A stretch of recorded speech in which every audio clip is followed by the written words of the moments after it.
so good to see you today. We were very, very busy moving our church and getting settled in, and we now are at our spot 800 New Holland Avenue, Lancaster, PA 17602.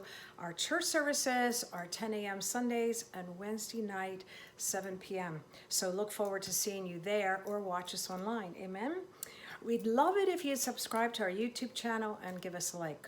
All right, well, I have some scriptures that I've been wanting to share with you for quite some time, and it's found in Psalm 8, and we're going to start at verse 5. And it says, "You have made him a little lower than the angels and crowned him with glory and honor."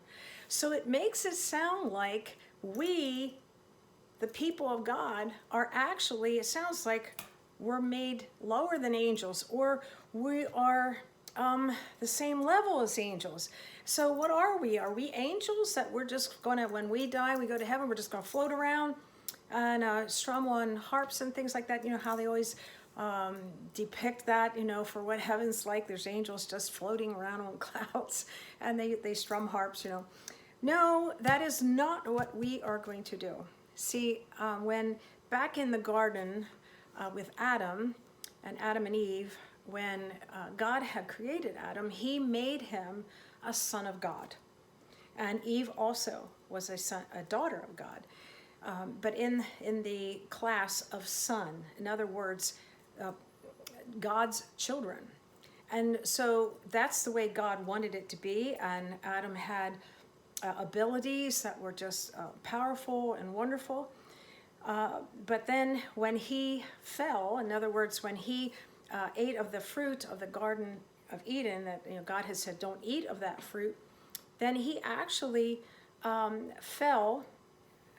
And what Scripture says is that he fell from his position of sonhood, and he fell because he had submitted himself to a fallen angel, which, if you recall the story in the Garden of Eden, that Satan had come to Eve and said, you know, did God really say you couldn't eat of that fruit?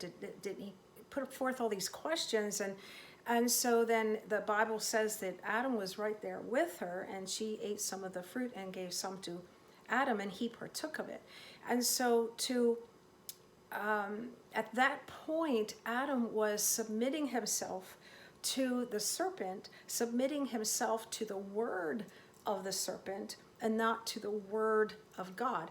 And so because of that, then Scripture says that he had fallen from grace. So he had fallen to a position that was, as it says here in Psalms, it says, "For you have made him a little lower than the angels." And of course, it's talking about Jesus at the moment in the future would come, and he would be put in our position of fallen position of mankind, but he would still be God and man.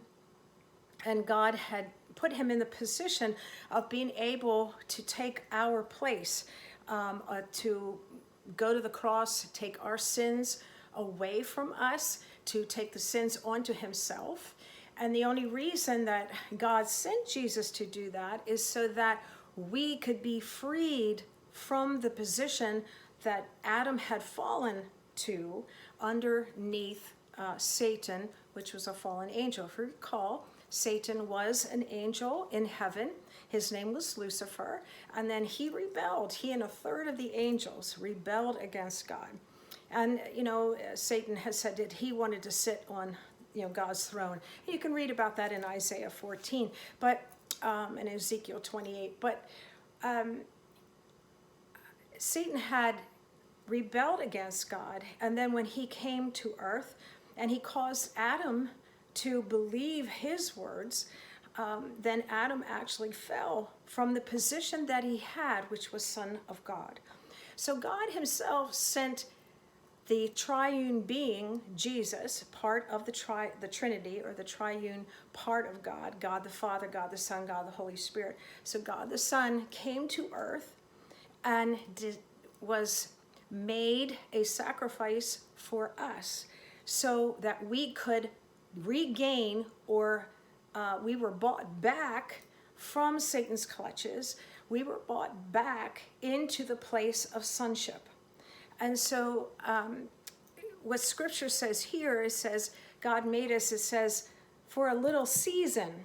we are lower than the angels, meaning that we don't have the power, we don't have all that ability that you see, when many people worship angels, they want the power of angels. That's why many of our movies are all about having superpower, and because they look at all the angelic beings as they are very powerful. But the place that we had in God was way more powerful than even the angels. Yes. So, remember that Jesus, when he died and he rose again and he came and he dwelled with his disciples for 40 days after his resurrection, remember he walked through walls. Remember that? And so there was various other things that he could just suddenly appear and appear at different places, with the disciples. And so he had abilities that they were restored once he went to heaven. He died on the cross, he was buried, he rose again from the dead, and then he ascended into heaven. So to place his blood on the mercy seat in heaven, to say that all was finished, all was completed, that Jesus had accomplished what he wanted to do, which was to restore us back into the position that we can have. So the position we can have is the sonship of God. God wants us to be children of his. He doesn't want us to be angelic beings. Angels will never be children of God. They will never be God's children. They will always be in the angelic class. And they have superpowers. They do have many different powers. But we actually have our power restored. Well, what are those powers? Well, our power is having authority over the wicked one, having authority over the devil and all of his minions. We can have authority over sickness and disease. We can have authority over poverty and lack. So you see, everything that Jesus did when he came to this earth, he did it so he could buy us back from what Adam has submitted to in the Garden of Eden. And so God wants you to live as a daughter or son of God. He wants you to go forth in your life, live by faith, and take back territory. So if you recently became born again, you are not an angel, you are a child of God. And I see many things online of people, call themselves angels, or they give themselves a moniker, name of angel, whatever, and they add a number to it. No, see, to be a child of God is higher than an angel. And so right now, we live in this earth. It's a fallen earth. It's a fallen place. And so God gives us all power and authority over the wicked one and over situations that we are in on this earth. And so we can have power and authority over bad situations, over poor health, over lack of finances. We can command finances to come. We can command our health to come back. Let's say, we were attacked with sickness. We can command health to come back in the name of Jesus, using Jesus's name. See, when we leave this earth, we're going to be given our glorified body, which will have no more problems. It will not have any more sicknesses, have any more diseases, will not be subject to lack or poverty. So we will be given our new body. But right now we're still in our old body. But we, by faith, can overcome in this world using the name of Jesus, because Jesus was the firstborn of the new creation of what God wanted to do. Jesus was the first, and so now we can be the second, the third, fourth, whatever, the millionth child of God. God wants to have millions of children, amen? And he's given them all power and authority over the wicked one. And God wants to continue to do things with us in heaven. There's things to do, and I don't quite know exactly everything that God wants us to do, but I know that he's training us now in this lifetime to be able to do more when we go into the next lifetime, which is heaven, and to dwell with him. So make it clear in your mind, no, we are not angels. We will never be an angel. And yes, right now, we have the ability to even ask the Lord to send angels on our behalf to assist us in anything that we need.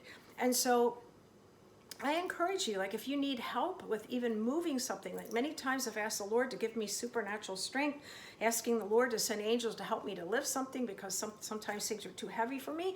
So that's just an example of, you can ask the Lord to send out angels to assist you to help find a better job, or to support your steps going forward, so you'll be led in the correct direction to be able to get a better job, whatever it is. And of course, we always can ask the Holy Spirit for direction and guidance. So I'm not saying that we rely on angels 100%. Our Holy Spirit, we worship the Holy Spirit, and I'm so thankful because of what He has done in our life.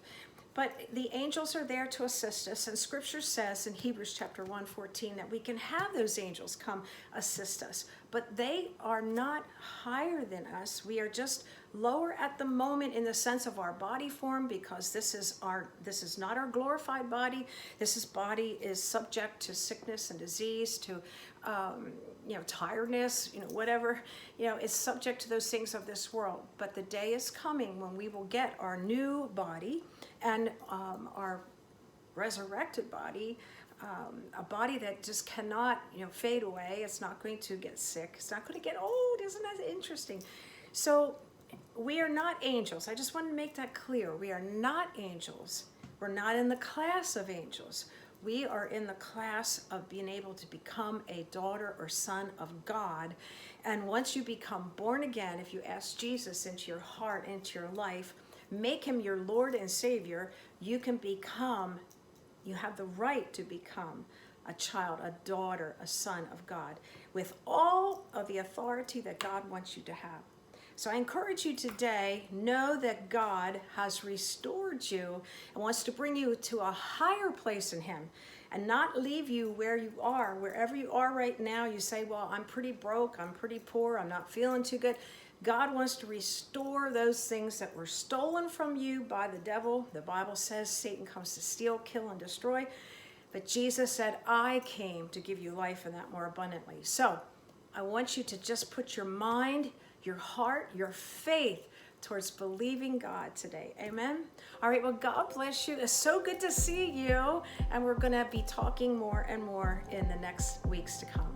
All right. God bless you. It's Pastor Gretchen signing off.